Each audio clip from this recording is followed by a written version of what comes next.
Hi, everybody. It's Julia, your trusted travel expert, helping you find that je ne sais quoi wherever you are in the world. And about a year ago, I did a post about the quirks of hotels in Europe. But I've been seeing things and hearing some other questions from clients and stuff. And so I wanted to do a video on the quirks of sort of daily life that is different that you can expect if you go to Europe, either for the first time or the first time in a long time, because they lived life differently than we do here in the US. And part of finding the je ne sais quoi of a place is understanding the way locals live and the way traditions are and things like that. So here are a selection of some of the big things that are different that you might experience. Firstly, the money. Obviously, most of Europe uses the euro, but even if they don't use the euro, something that is common throughout European countries is that they do use change. We, especially now, I hardly ever even use cash, but much less, I never use my change. I mean, we all have change jars laying around our houses, right? Well, in Europe, they do. They have 1 and 2 euro coins. And so a lot of times, if you buy something from a vending machine or use cash at a restaurant, you will get a pile of change as your change. And so you don't want to just sweep that aside and like forget about it, because it can add up. It can be a good size amount of money, and you will use them. You will use your euro and 2 euro coins and things like that. Uh, in fact, I actually usually bring a little change purse when I travel to Europe specifically, and I just keep what paper cash I have, but also therefore I have the change too. So that's a big thing. One of the things that you will use your little euro coins or smaller change or larger amounts for are the bathrooms. And I'm talking about like public bathrooms, not inside restaurants.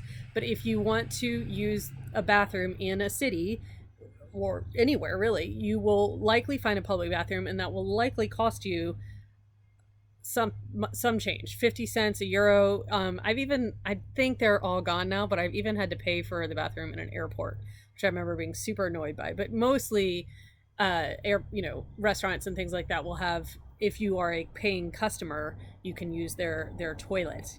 And that's the other thing. When you're looking for it, you're going to want to look for a sign that either says toilet or the various translation of that, which is some form of toilet, or the letters WC, which is short for water closet, which is the British term, because the bathroom is where you take a bath in Europe.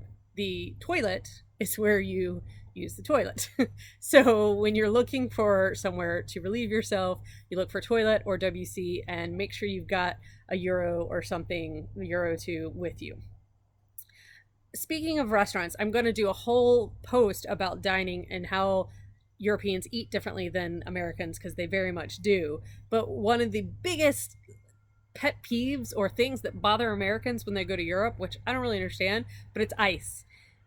Europeans don't use ice. I don't really know why. I don't know why we love it and they hate it. It's one of those weird little quirks. But if you order a Coke in a restaurant, you're going to get usually maybe a bottle, but likely a can of Coke, a nice little pretty glass with a straw and a lemon wedge, and 1 cube of ice. And that's how you will get your Coke. They often will ask Americans, do you want ice? And you're going to be like, yeah. The reason why they're asking is because they don't usually serve it. The drink, it came out of a fridge and it's cold, or they don't care. They drink lukewarm stuff. I don't know. But so you're not going to get much more than 1 cube of ice, maybe 2 if you're lucky. The other thing about that, if you order a soda at lunch, this is something I always go crazy over because I like my sodas. I'm trying to break myself. But a soda will likely be more expensive than a glass of wine. Even at lunch, especially in France, people will have a glass of wine with lunch. It is not unusual. It is not weird. But I will tell you that water, you almost always have to pay for water. So you buy like a bottle of water. In France, you can ask for a carafe d'eau. But in Germany and Spain, like, you're going to buy a bottle of water. And again, they may or may not bring you a glass with ice or not with it. A glass of wine will be 2 or 3 euros, something like that, and a soda will be 4 or 5 euros. So keep that in mind. Keep also in mind, because you're buying a can of soda or a bottle of water, there's no free refills. There's no just like constant giving you stuff to drink. So you have to, I know that was one thing with my teenage nephew last summer in Europe. We had to kind of tell him, like, no refills. Remember, I mean, obviously you can purchase a second Coke, but it's just a different mentality about drinking, with your meals. Um, Speaking of water, another huge difference is that in Europe they pretty much prefer sparkling water almost always, especially in Germany. They love their sparkling water, and so again, most touristy places, when they notice that you're a tourist or you're a foreigner, they will ask you gas or no gas, and they're asking you whether you want sparkling water or not. And so, it's you like pétillante is or sparkling is sometimes what it's used, but it's gas or no gas is really usually what you're asked. So be aware of that. Uh, and then also with dining, without getting into like everything, pretty much everywhere in Europe, especially in Spain or the Mediterranean countries, they eat late. You are not going to be eating dinner at 6 p.m. They have long lunches, and then they don't eat until later. 8 o'clock, I would say, is probably an average dinner time. Definitely not in Spain. It's later in Spain, but I remember I went to dinner at 8, and I was the only one in the restaurant in Spain. So France, I would say, 8 is probably an average time. 7:30 is going to be super early. 9 is totally normal too. So be ready for later dinners and longer meals. Because anyway, I'll get into that when I talk about dining. Tipping. Tipping is a big one in Europe, because in America we tip all the time and we tip a lot. In Europe, it's not an automatic thing. It's not like part of the culture like it is here. In restaurants, a lot of times you want to look for the word service included, servizio include, some again, the translation of service, which will be similar. And that will tell you that, the gratuity or the tip is already included. Sometimes you can leave, a few extra euros, or if your meal is 18 euros, you can leave them a 20 euro and just leave the table, something like that. But they for years have used card machines for paying. So when you ask for the bill, because that's another thing, you have to ask for the bill. When you ask for the bill, they will give it to you, and if you go to, if they'll ask you, are you going to pay with a card, and they'll whip out their little card. They walk around with like a little electronic card reader right there, and they stand there and they enter your card, give you the little ticket to sign, and there won't even be a line on that to add tip on that little on the sign signature page. So if you are gonna want to tip your waiter, if you've had a fabulous meal and you really just have to give them, you might want to give them a bill right then and there. I wouldn't really leave it on the table unless you can see that other people are doing that. It's just, in France they give you like a little I don't know. It's like a little change, like, I don't know. It's a little platter, a teeny little platter that they put the check on instead of like a folding thing. And so sometimes I'll leave, the change, or a couple euros per person or something like that. But it's really not done a lot. Taxis is maybe round up to the closest round bill, something like that. Guides are something different, though. You definitely want to make sure you tip a private guide or a guide that has just led your trip. Again, just 2 to 5 euros or something like that per person, but that's where you do want to tip. But with restaurants and taxis and things like that, you don't really need to tip. Porters and maid service, yeah, maybe, but not hugely. Another thing that is very different is with greetings, right?